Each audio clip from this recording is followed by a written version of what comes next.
Bien-aimés, Éphésiens chapitre 5 verset 20 dit « Rendez continuellement grâce à Dieu pour toutes choses au nom de notre Seigneur Jésus-Christ ». C'est pourquoi nous le rendons grâce aujourd'hui, parce que c'est lui qui encore permet que nous soyons encore comptés parmi les vivants et que nous ayons encore tous nos sens et tous nos membres intacts. C'est pourquoi nous lui disons infiniment merci. Au nom de Jésus-Christ, Amen. Bien-aimés, nous allons décortiquer un peu un fait.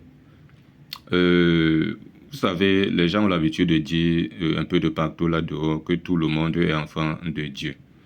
C'est pour cela que partout où j'entends les gens prier Dieu, louer Dieu ou parler de Dieu, j'entre seulement, je m'assois parce que nous sommes tous des enfants de Dieu. Nous prions et louons le même Dieu. Attention, ce n'est pas le même Dieu partout et tout le monde n'est pas enfant de Dieu.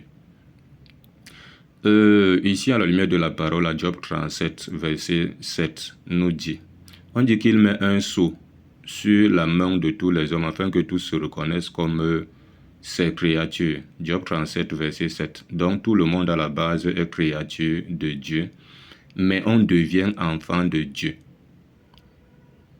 Jean 1, verset 12 à 13 nous dit, mais à tous ceux qui l'ont reçu, à ceux qui croient en son nom, elle a donné le pouvoir de devenir enfants de Dieu, lesquels sont nés de la volonté de l'homme, nés de la volonté de la chair, nés du sang, mais de Dieu. Donc on voit ici là que on devient enfant de Dieu. Donc c'est Jésus qui nous donne le pouvoir de devenir enfant de Dieu. Donc si vous commencez à Jean 1 là-bas, à partir du premier verset sur verset 13, je ne sais pas voulu faire une longue lecture. Maintenant, si tu n'es pas un enfant de Dieu, tu es un enfant de qui? Tu es à la base créature de Dieu, mais toi aussi tu deviens enfant du diable parce que tu as rejeté Christ. Parce que tu ne pratiques pas ce que Christ voudrait que tu pratiques. Tu ne t'es pas encore réconcilié avec Christ. Tu n'as pas encore reçu Christ et cru en son nom. C'est pour cela que 1 Jean 3, verset 10 dit là-bas que c'est par là que se font reconnaître les enfants de Dieu et les enfants du diable. Celui qui ne pratique pas la justice n'est pas de Dieu, non plus celui qui n'aime pas son frère. Tu n'es pas de Dieu. Oui, comprends cela comme ça. Donc tout le monde n'est pas enfant de Dieu. On va prendre également Matthieu 13, du verset 37 jusqu'au verset 40 poussière là-bas. On va lire ça rapidement. De la bonne semence et de l'ivraie. La parabole, Jésus explique ça ici. Au verset 37 de Matthieu 13. Il dit, il répondit, celui qui sème la bonne semence, c'est le Fils de l'homme. Le champ, c'est le monde. La bonne semence, ce sont les fils du royaume. L'ivraie, ce sont les fils du malin. Donc, Jésus a ses fils qu'il sème. Jésus a ses fils. Et le diable aussi a sa mauvaise semence qui est l'ivraie et que lui aussi vient s'aimer. Au verset 39, on dit, l'ennemi qui l'a sémé, c'est le diable. Voilà. La moisson, c'est la fin du monde.